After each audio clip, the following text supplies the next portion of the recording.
Bailey Armour and Scott Shapiro back for another week of discussion about racing here in Kentucky. We've got a big week this week with opening day at Ellis Park tomorrow on July 4th. Kentucky Racing heads out to the P Patch. Of course, Scott's very appropriately got his Ellis Park merch on.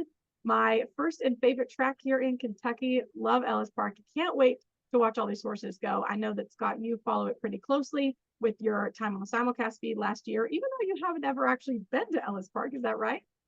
That is right. I've never been, but rumor has it was the first track you've ever been to. But yeah, I spent all summer covering the races there, but due to my health concerns and whatnot, never really made it across the state or however it is geographically in Kentucky to the P Patch. But I've heard great things and had a lot of fun last year covering the racing there.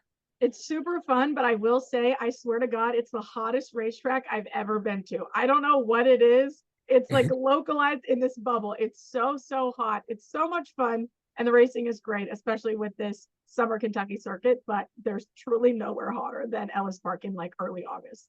No, I've heard that, and you said it though. I mean, the Kentucky racing circuit continues to, be on the improve as the best or one of the best circuits, obviously. And along with the bigger tracks, Churchill and Keeneland, Ellis Park on Turfway continue to, move up in terms of where horse players rank them and where they're going to spend their dollars. So I know I'll be spending my dollars at Ellis this summer, particularly on Mondays. We're gonna have a normal Thursday to Sunday schedule, or not normal, but a Thursday to Sunday schedule this year. Remember last year we were at Ellis Park for a lot of the Churchill meet as well. Right. But after this weekend, the holiday weekend, we're gonna go to a Saturday, Sunday, Monday schedule at Ellis Park throughout the summer. So at Monday, Ellis, that sounds like a lot of fun to me. Normally at this time of year, we're kind of used to the racing week, in my world at least, ending on Sunday, but not the case this summer.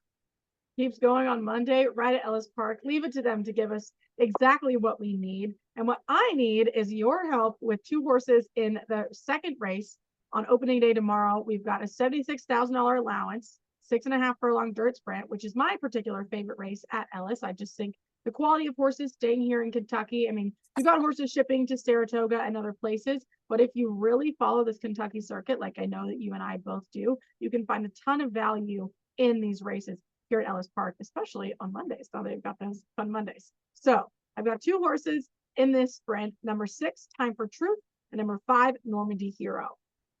Time for Truth has got the Axeman top Kentucky jockey, Luan Machado, who did an incredible job at Turfway this winter. This is his first start at Ellis, but he, of course, gets Machado to ride for the Moquette barn. This horse has been training at Oaklawn all winter, has been riding at Oaklawn, a shift to Churchill, been drilling 4 furlong workouts at Churchill, 47, 48, 49. Super impressive work pattern here. And then actually ran in the Arkansas Derby, that Kentucky Derby qualifying race on March 30th. Unfortunately, ran 7th in that race. He didn't get a super good break. Totally missed it, bumped at the start, but I'll forgive him for that. I'll just draw a line through that start, of course. Then we've got number 5, Normandy Hero, Rudy Brissett, Alex Achard, another really good Kentucky circuit jockey here, who's ridden this horse in almost every start. A lot of horses in this field are dropping class, which is the same case for the number 5, Normandy Hero. But this trainer really knows Ellis Park and knows how to place his horses in good spots. So those are the two that I'm looking at. What do you think? This is a fun race. You've got the two Steve Asmussen horses on the inside that were really well-meant 2-year-olds, both getting hammered on debut, going off 3 to 5, both at Saratoga, both winning, but really have underwhelmed of late. I think worth taking a chance against both of them. You tend to agree, it sounds like. Yeah. Time for Truth, the 3-year-old taking on some older runners, many older runners, in fact. And probably best sprinting. A little bit concerned about the fact that his best effort to date was his debut back on December 31st. He hasn't gotten back to that number yet. But like you said, training well, get some class relief here, and should get a favorable trip just outside of Midnight Taxes, the likely speed horse in here. And then Normandy Hero, who was all the rage on July 1st on debut. A lot of buzz, went off at 7 to 5, underwhelmed, finishing dead last after tiring badly in the lane, but bounced back with a better effort, stretching back out to a 7 furlong distance. And, Rudolph Brissett shook off the rust with this one after he took on Stakes Company to end his 2-year-old campaign. He should be ready for his best effort, and we know he likes it at the P Patch. Normandy Hero going to get a really good trip, I would suspect. I think so, too. We'll cross your fingers to get a good price on the two of them. Any other prices on the card catch your eye?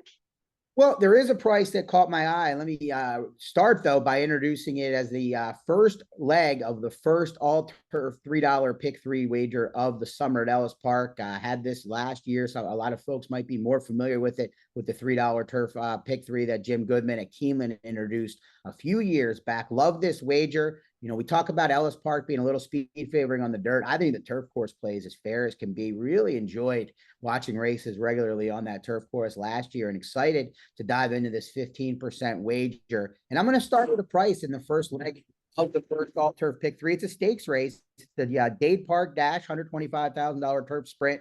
And there's a lot of speed in here. Joe Shiesty, Bear River, some others that are going to show early gas. And I'm hoping number 5, Always Into Mischief, who moved to the turf for the first time, will get that perfect mid-pack trip.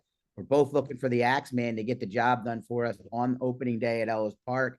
I don't think that's asking too much. This one cuts back, moves to the turf, has not been on the turf before, but I thought ran well over the all-weather for Eric Foster.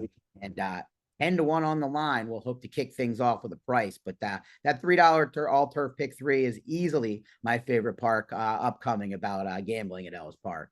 Oh, absolutely. It was very kind to me at Churchill. Like you said, Jim Goodrich introduced it a couple of years ago, or at Keeneland, actually, not Churchill. I am still stuck at Churchill after the the meet ended this past week. But I love that all turf pick three. I love a special pick three wager. I think those are really just fun for me to play. There's so many different ways that you can play it, and with non-sequential races in order like that, when you've got a turf pick three where you're looking at X, Y, and Z, especially with races in between, I don't know, it really gets me excited to keep playing the rest of the day. I really like yeah, and I mean that makes sense. It's just kind of something different, something more, maybe a little bit more creative from both the track and then from the horse player.